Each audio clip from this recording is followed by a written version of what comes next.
Ele voltará e toda dor acabará. Feliz sábado, igreja. Muito prazer estar aqui na casa de Deus, cumprimentar a igreja aqui que está de maneira presencial. Mas também eu quero agora saudar as pessoas que estão assistindo através do Facebook, ou, através do YouTube. Deus abençoe você. Só você e Deus sabe os motivos pela qual você hoje não está na igreja. Mas eu quero que você saiba que aqui tem um lugar onde você pode vir. Mas também sei de pessoas que estão por muitas circunstâncias difíceis. Muitas delas estão doentes, algumas estão passando por uma dor inexplicável. E hoje queremos fazer uma oração muito especial. Especial por você que está ali em casa, especial por todas as pessoas que estão aqui na igreja e pelas pessoas que estão no mundo sofrendo.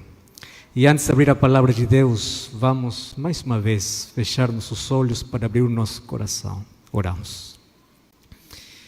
Pai querido, hoje estamos prontos para ouvir a Tua voz, mas antes queremos colocar nossa dor, nossas tristezas, nossas lutas, nossos fardos em Tuas mãos. Só Tu conheces a dor que cada um de Teus filhos tem. Não somente aqui, daqueles que estão na igreja, daqueles que estão em casa, daqueles que estão sofrendo por alguma razão. Estamos vivendo momentos muito difíceis, mas hoje queremos receber o consolo, a força que precisamos e que a fé que temos em Ti possa nos sustentar nos momentos de maiores crise que virá sobre a humanidade. Abençoa mais uma vez a Teu povo e que a Tua palavra possa chegar para nosso coração e produzir frutos para a vida eterna. Em nome de Jesus. Amém. Muito bem. Vamos abrir a palavra. Hoje vamos falar sobre um assunto realmente essencial na vida de todo cristão. E mais tem que ver com nós, adventistas do sétimo dia. Nosso nome já nos lembra que vivemos esperando a volta de Jesus. Mas a volta de Jesus não é mais uma fantasia. A volta de Jesus não é um assunto que o mundo está esquecendo. Cada dia o mundo tem que ser lembrado que Jesus está voltando. E a volta de Jesus é a maior realidade. Não é simplesmente uma promessa. É a maior realidade. Jesus está voltando. Por isso, a noite está acabando. E hoje vamos abrir a Bíblia no livro de Romanos, capítulo 13. Eu gostaria que todos possam abrir a palavra. Eu gosto muito de ouvir as folhas da Bíblia, ali o som das folhas da Bíblia, a verdade é muito, muito maravilhoso, muito gostoso. Você sabe que esse é um dos sons que o diabo sempre treme, né? Então temos que abrir mais a palavra.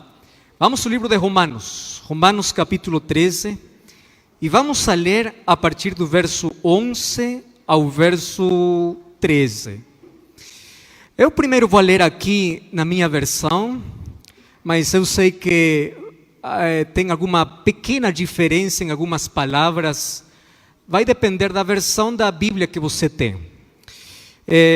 Vou ler aqui e você vai me acompanhar no livro de Romanos, capítulo 13, verso 11 ao verso 13. Diz assim: E digo isto a vós outros que conheceis o tempo. Já é hora de vos despertardes do sono, porque a nossa salvação está agora mais perto do que quando no princípio cremos. Vai alta a noite, vem chegando o dia. Deixemos, pois, as obras das trevas e revistamo-nos das armas da luz. Andemos dignamente, como em pleno dia, não em orgias, bebedices, não em impudícias, dissoluções, não em contendas e ciúmes, mas revesti-vos do Senhor Jesus Cristo, e nada disponhais para a carne no tocante às suas concupiscências. Agora eu gostaria que todos nós possamos ler na nova versão internacional. Bom, vamos ver se aqui vai funcionar esse assunto. Na versão internacional tem alguma ênfase muito especial. E como essa é uma versão que eu coloquei ali na tela, eu acho que todos podemos ler, tá bom? Eu ali coloquei algumas palavras em outra cor para dar um ênfase muito especial. Mas eu gostaria de ouvir também as suas vozes. Vamos ler todos juntos. Diz assim: façam isso, compreendendo o tempo em que vivemos. Chegou a hora. Que hora? Porque agora nossa salvação está mais próxima do que quando cremos. A noite, que diz, está quase.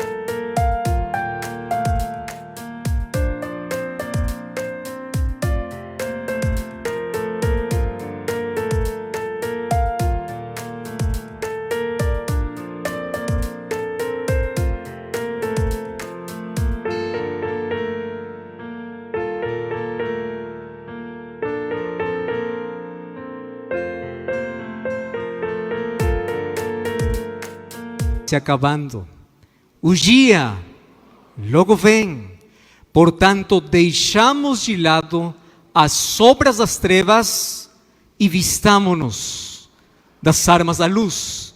Vamos para o último verso.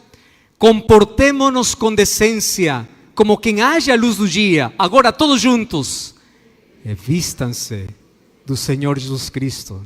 Não fiquem premeditando como satisfazer os desejos da carne. Hoje eu quero falar sobre 4 assuntos importantes que ressalta o apóstolo Paulo. Eu sublinhei ali 4 palavras, na verdade são 5, mas vamos cortar porque vamos colocar a última palavra que vai se repetir 2 vezes. Mas hoje vamos analisar 4 palavras importantes na vida do cristão do século 21, a vida do cristão, daqueles que estão hoje aguardando a volta de Jesus. E essas 4 palavras são: compreendendo, despertar, deixar as obras das trevas e vestir a armadura da luz. A palavra vestir vai repetir mais uma vez no último verso, quando diz: revistam-se do Senhor Jesus Cristo. Bom, 4 palavras importantes. Eu estive ali analisando e pesquisando um pouquinho o contexto no que o apóstolo Paulo falou, e o capítulo 13 fala sobre como o cristão deve viver, como deve ser seu comportamento com as autoridades, como é que o cristão tem que amar as pessoas, como tem que perdoar, como tem que viver aguardando a volta de Jesus. Mas para que todos nós possamos aguardar realmente a volta de Jesus, temos que 4 coisas ser cientes. A primeira, você tem que compreender o tempo que vivemos. Olha só, a pessoa que não compreende o tempo em que vive, não vai despertar. Quando é que o cristão vai acordar? Quando o cristão vai despertar? Quando compreende o tempo. Número 2, quando o cristão vai deixar as obras das trevas? quando compreende o tempo. Número 3, quando o cristão vai vestir e revestir do Senhor Jesus Cristo, quando compreende o tempo. Então vamos para a primeira parte. Que coisa significa compreender o tempo? Bom, sabe que a única maneira de compreender o tempo é através da profecia. Não existe uma compreensão do futuro, a compreensão do passado ou a compreensão do presente, a menos que nós vayamos para a palavra de Deus. A profecia não simplesmente anuncia o futuro. A profecia anunciava as coisas que já aconteceram e as coisas que hoje estão acontecendo. Então, para compreender o tempo, você tem que gastar seu tempo mergulhando na Bíblia, mergulhando na palavra de Deus. Você tem que gastar tempo analisando a profecia. Mas por quê? Não porque a profecia quer que você fique assustado. E é a primeira coisa que nós vamos aprender aqui nesta manhã. Você não pode ficar assustado, você tem que estar preparado. É muito diferente. Então, resumindo aqui, aquele que olha a profecia, aquele que sabe em que tempo vive, não fica assustado, ele está preparado. Enquanto o mundo fica assustado pelas coisas que estão acontecendo, o povo de Deus se levanta para dizer: é hora de acordar, é hora de despertar, é hora porque nossa salvação cada vez está mais próxima. Agora, olha aquele que está ao teu lado e diga para ele: não fique assustado, esteja preparado. Diga agora mesmo, não fique assustado, esteja preparado. Porque é isso.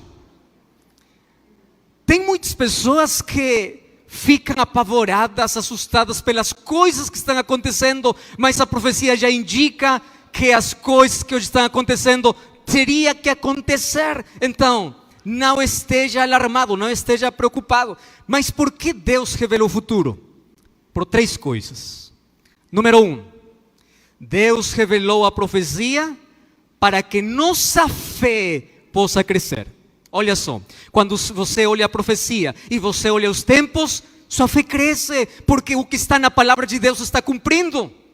Número 2, a profecia traz para nosso coração esperança, porque cada dia é um dia menos para ver a Jesus. E número 3, a profecia traz para você coragem. Nos momentos difíceis, nos momentos quando você já não tem força para continuar, nos momentos que você quer desistir, olhe para a profecia. E quando você olha para a profecia, você diz assim: mais um pouco, porque falta pouco, mais um pouquinho, Jesus está voltando. E você tem novas forças e você continua. Aquele que sabe o tempo tem uma fé forte. Um dia, os discípulos de Jesus quiseram compreender o tempo. Jesus estava ali em Jerusalém e eles estavam passando próximo do templo. Esse era o templo construído já, ou reconstruído por Zorobabel, e já foi restaurado por Herodes. Porque na verdade o primeiro templo que tinham os judeus, o templo de Salomão, que era glorioso, que era o orgulho do povo judeu, foi destruído. Mas logo foi reconstruído por Zorobabel, logo foi reformado por Herodes, e ainda mantinha ali um pouco da glória, a majestuosidade do templo. Mas Jesus se aproxima, ver ali o edifício, ver ali a maneira como foi construída. Jesus fala para os discípulos e diz assim: eu vos asseguro que aqui não ficará pedra sobre pedra, tudo isso vai cair, tudo isso vai ser destruído. Eu imagino por um momento os discípulos ali ficando um pouco perplexos. Quando vai acontecer? Por quê? Nesse momento não falaram para Jesus, mas eles foram caminhando. Quando chegaram para o Monte das Oliveiras, quando já estavam no momento mais íntimo, ali perguntam para Jesus. E o livro de Mateus capítulo 24 diz assim: diga-nos quando vai acontecer. E isso eu acho a pergunta mais importante que todos nós temos que fazer agora. Porque agora, quando vem a crise, não é porquê, nós já sabemos porquê. Quando vem a dor, quando vem a tragédia, quando vem o problema, não é quem e porquê. Para nós está claro, mas o problema é quando, ou até quando. Sabemos que Jesus vai voltar, mas até quando? Até quando mais vamos esperar? Quando vai acontecer essas coisas? E eu não vou ler para você aquilo que diz o livro de Mateus capítulo 24. Eu acho que você pode ler em casa ali direto, todo o capítulo. Mas Jesus, quando os discípulos pediram uma data, Jesus não falou uma data, Jesus falou dos sinais.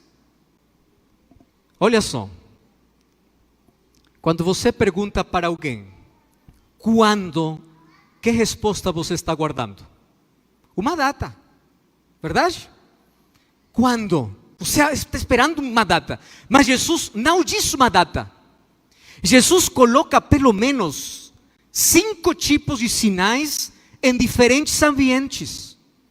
Vamos começar. E o capítulo 24, verso 3 diz: olha só, mira que ninguém os engane vocês. O primeiro sinal que Jesus coloca tem que ver dentro no mundo religioso. Porque antes da volta de Jesus, o mundo estaria em uma confusão religiosa. Se levantarão falsos cristos, falsos mestres, se levantarão novas igrejas, tomando a palavra de Deus, tomando o nome de Deus, falando de Deus, fazendo milagres, mas enganando o povo. O primeiro sinal tem que ver dentro do mundo religioso. Um mundo cheio de confusão. Todo mundo dizendo assim, é por aqui.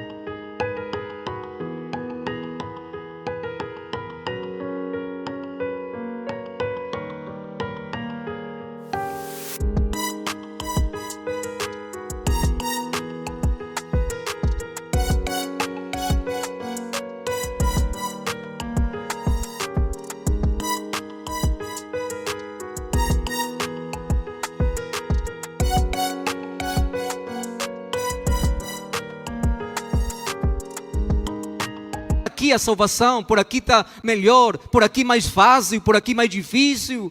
E cada dia está se abrindo mais uma nova igreja, mas a maioria das igrejas, infelizmente, se abrem para negociar a fé, para colocar a palavra de Deus, não acima de tudo, mas simplesmente para tomar o nome de Deus para seus próprios interesses. E logo Jesus fala e diz assim, mas não simplesmente no mundo religioso, também vai ser no mundo político. E qual nome as coisas que vão acontecer no mundo político? Vocês vão ouvir guerras, rumores de guerras, vai haver corrupção, as coisas vão ficar ruins, vai haver muita dor, mas tranquilos, faz parte do pacote dos sinais antes da volta. Lembra o que estou falando agora? Confusão, guerras, rumores de guerras, mas não somente no mundo político, também no mundo social, ou também na sociedade. Que coisa vai haver? Jesus diz no verso 12, porque a maldade aumenta, o amor diminui. E isso eu não tenho mais que falar, né? Hoje cada vez estamos vivendo numa sociedade mais desconfiada. Que difícil é acreditar em alguém que vem para pedir ajuda, porque você não sabe se realmente precisa ajuda. Faz algum tempo, uma irmã falou para mim e disse, pastor, A Bíblia fala que eu tenho que ser bondoso, tenho que amar as pessoas, mas agora eu não consigo mais olhar para as pessoas como antes olhava. O que aconteceu, irmã? Um dia, um menino de 7 anos ali bateu a minha porta. Eu saí, ele estava todo sujo, com umas roupas acabadas, e ele me diz: eu tenho fome, você poderia me dar alguma coisa para comer?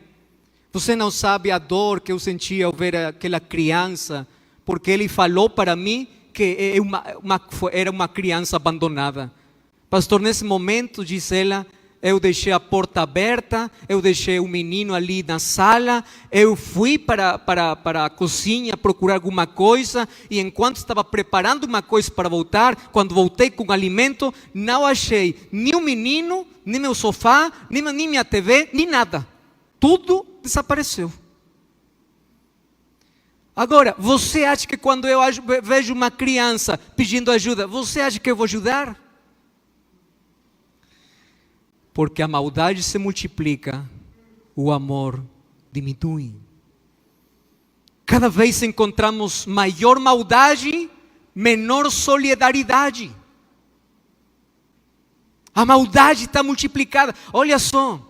Agora pais matam seus filhos, filhos planejam a morte dos pais.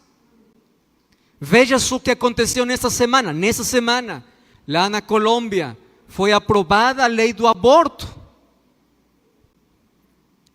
E cada vez a maldade se multiplica, o coração humano é mais insensível. Mas não somente no social. Jesus diz assim: haverá sinais no mundo ambiental, ou seja, na natureza. E você hoje precisa olhar para a notícia. A natureza parece que está enlouquecida. A natureza está furiosa. Cada vez mais tornados, mais inundações, cada vez mais coisas acontecendo em menor tempo. Cada dia tanta dor, pessoas ali que construíram tantas coisas na sua vida, veem que tudo é destruído pela força da chuva, pela força e a fúria da natureza. Parece que a natureza está gritando, está dizendo: povo, acorda, mundo, acorda, mas ninguém quer ouvir. Mas Jesus no verso 29 em adiante, 29, ele fala de sinais específicos na natureza. E sabe o que diz? Antes da volta de Jesus, o sol se escurecerá, a lua não vai dar seu resplandor, e as estrelas do céu vai cair. Você acha que essa profecia já não teve seu cumprimento? Claro que sim. Quando você vai para revisar nos livros da história, qual é o dia escuro da humanidade, onde a ciência não tem explicação, você vai encontrar a seguinte data: 19 de maio do ano de 1780. Não era um eclipse, porque você sabe que temos fenômenos naturais e fenômenos sobrenaturais. E o que aconteceu no 19 de maio do ano de 1780 não tem explicação científica. Não tem. É um dia escuro. Aquela mesma noite do 19 de maio de 1780, a lua apareceu como banhada ou ensanguentada, cheia de sangue. Diz que o povo gritava, as pessoas gritavam dizendo: o fim chegou, o fim chegou. E quando as estrelas caíram? Tem um livro que fala sobre a queda dos meteoritos. E diz que aproximadamente entre as 2 e 4 horas da manhã, em Nova Inglaterra, caíram mais de 4 bilhões de meteoritos. E isso aconteceu no 19 de novembro do ano de 1833. Ou 13 de novembro do ano de 1833. Aquele dia o céu ficou iluminado. As pessoas olhavam com tanta expectativa. Mas agora você olha e diz assim: a natureza está enlouquecida, o plano político está como está agora, cheio de medo, de terror. Agora no social a maldade aumentou. Você olha para todos os sinais e você pergunta: e agora quando? Já tudo tem seu cumprimento. Já tudo se cumpriu. Que coisa vai faltar para que aconteça o maior evento da história? Mas olha só, o último sinal que Jesus fala em Mateus capítulo 24 não tem que ver com terremoto.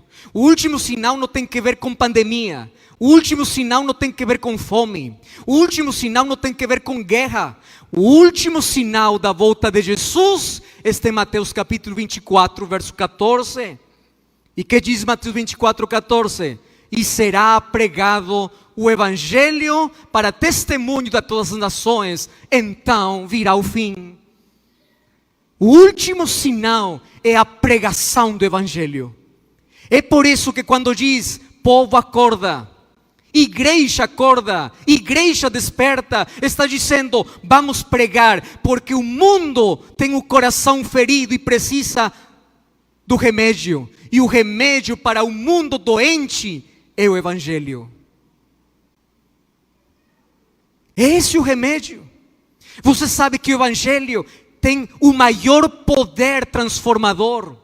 O Evangelho pode converter o maior dos pecadores em cidadãos para o reino dos céus. Amém? É isso que nós temos agora. É isso que nós temos que pregar. O Evangelho tem que ser pregado, então virá o fim. E eu fiquei ali muito feliz quando eu escutei algumas notícias que estão acontecendo lá no Meio Oriente. Você sabe que tem pessoas agora que estão tendo sonhos para se convertir ao cristianismo. Pessoas que estão recebendo a palavra através dos meios de comunicação, de uma maneira que ninguém imaginou em algum momento. O Evangelho tem pressa, o Evangelho tem urgência, o Evangelho tem que ser pregado em todo o mundo. Então diz, virá o fim e todos nós precisamos de pregar no Evangelho. Mas faz algum tempo, alguém falou para mim, diz assim, pastor, mas como assim? Isso é difícil de acontecer. Cada dia nascem novas pessoas. Cada vez quando olhamos como o cristianismo, em lugar de crescer muito, parece que se mantém ali no tempo, e o crescimento que temos dentro do mundo cristão é muito pouco. Você vai para pesquisar quais são as religiões que mais estão crescendo no mundo, você vai ver que os muçulmanos estão crescendo, os budistas estão crescendo e o cristianismo tem um breve crescimento, um pouco crescimento. Mas como vai acontecer? E você sabe qual é a esperança? O Evangelho está nas mãos de Deus, não nas mãos da igreja. Deus vai terminar de pregar seu Evangelho do seu jeito, não do nosso jeito. Mas todos nós temos que preparar, porque no momento determinado, Deus enviará a chuva seródia. E a chuva seródia levantará homens e mulheres simples para pregar o Evangelho com poder.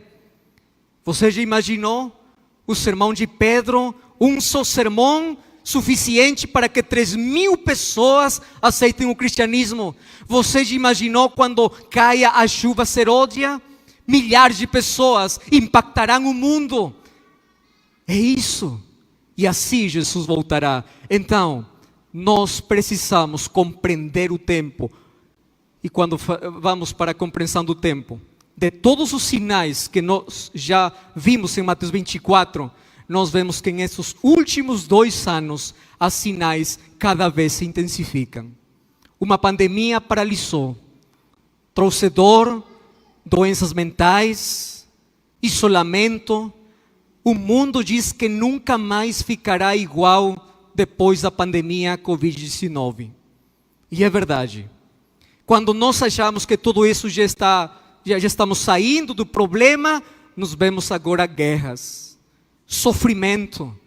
Você acompanhou o que aconteceu nesta quinta-feira, enquanto todos nós estávamos dormindo, quando acordamos, todos os meios de comunicação falavam a invasão da Rússia à Ucrânia.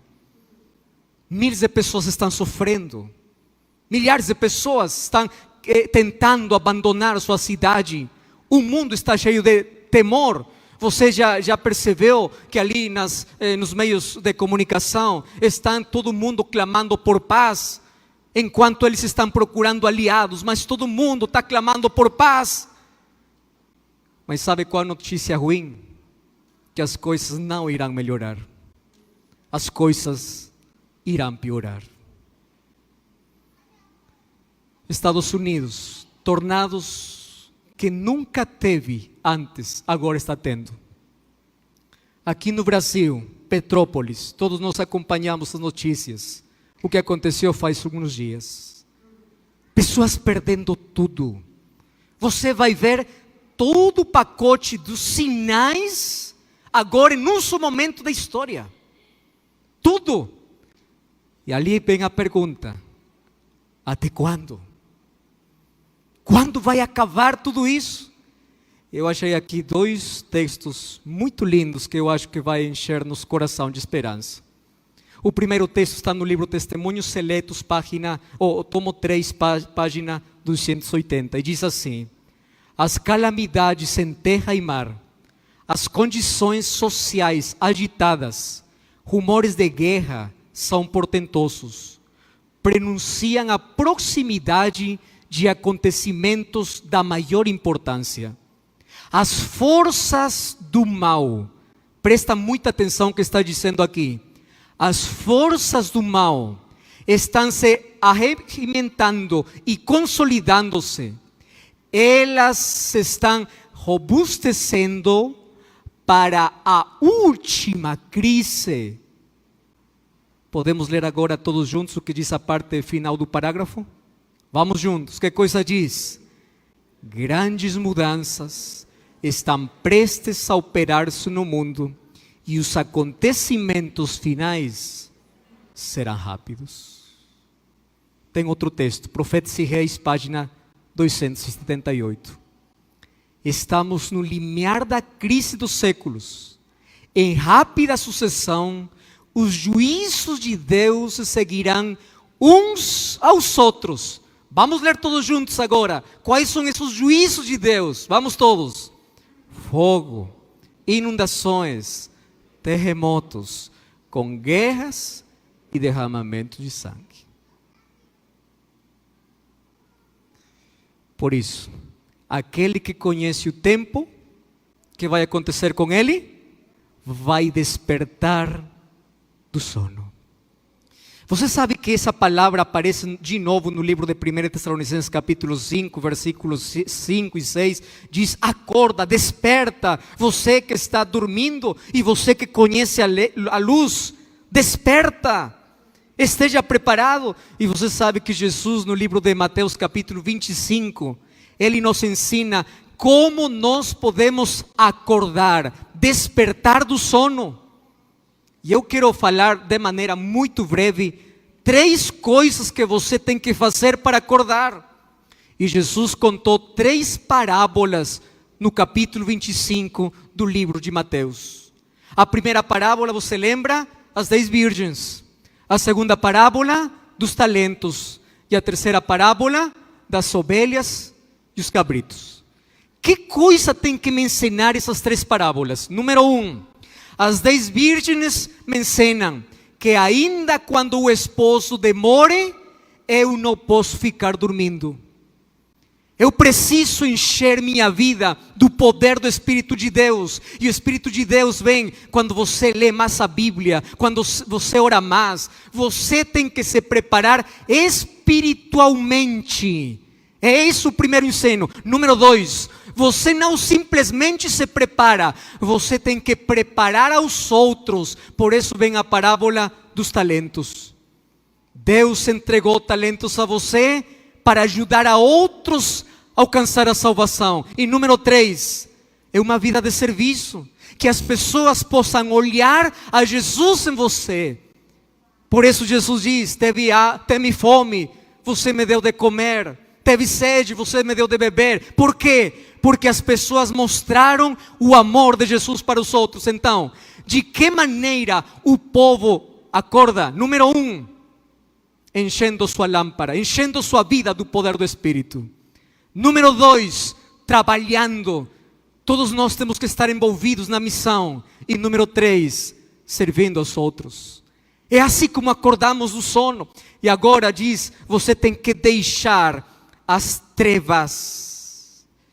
Eu acho muito importante isso. Sabe por quê? Como é que eu posso deixar as trevas? Isso significa que eu posso deixar o pecado? Por isso eu gosto do texto quando o apóstolo Paulo diz, para deixar as trevas, você tem que aprender a vestir das armas da luz. E eu quero que você pense no seguinte, irmãos, vida cristã não é uma vida em um parque de diversões. Vida cristã é um conflito, é uma luta, mas você tem que se vestir com a armadura da luz. E você sabe contra que tem que lutar? Para não soltar a mão de Deus. Você tem que lutar para segurar a mão de Deus até o fim. Você tem que lutar para afastar da sua vida as coisas que você afastam de Jesus. Essa é a maior luta. E aquele que compreendeu que vida cristã é uma luta, é aquele que abandona as trevas, ou seja, ele não segura a mão do pecado, ele solta o pecado. Todos nós somos pecadores, o problema é quando você não quer soltar o pecado. Você sabe que para Jesus, o problema não é o pecado, porque o pecado tem solução. O problema é quando você rejeita o remédio, e o remédio é o poder de Deus. E finalmente, o último, você tem que revestir-se de Jesus. E agora eu quero falar de todo o coração para você. E agora eu quero que você preste muita atenção no que vou dizer. Sabe, irmão, vida cristã não determina quantos anos você está na igreja. Vida cristã é quanto tempo você passou com Deus. Você pode estar aqui 40 anos na igreja e haver passado apenas um dia com Deus. Cristianismo não é trabalhar simplesmente para Deus, é permitir que Deus trabalhe em mim. Você sabe que a maioria de nós trabalhamos para Deus. A pergunta é, você está permitindo que Deus trabalhe em você? Que coisa significa revestir-se de Cristo? Estar cheio de Jesus? Tem muitas pessoas na igreja que só conhecem doutrinas de Jesus, mas não conhecem de Jesus. As doutrinas você pode conhecer, mas o mais importante que as doutrinas é conhecer a Jesus. E sabe por quê? Porque a noite está acabando. Eu gosto muito da figura que o apóstolo Paulo colocou ali. Sabe por quê? Porque a noite para mim representa duas coisas. E eu quero que você isso guarde no seu coração. A noite, enquanto é mais escura, as estrelas mais brilham. Está de acordo comigo? Bom, enquanto a noite do pecado seja mais escuro, as promessas de Jesus vão brilhar melhor. Número 2, enquanto a noite seja mais escura, sabe o que acontece? O amanhecer está mais próximo. Por isso, o apóstolo diz, a noite está acabando. E ele apresenta uma mensagem urgente, porque ainda um pouquinho de tempo, e aquele que há de vir, virá, e não tardará, mas o justo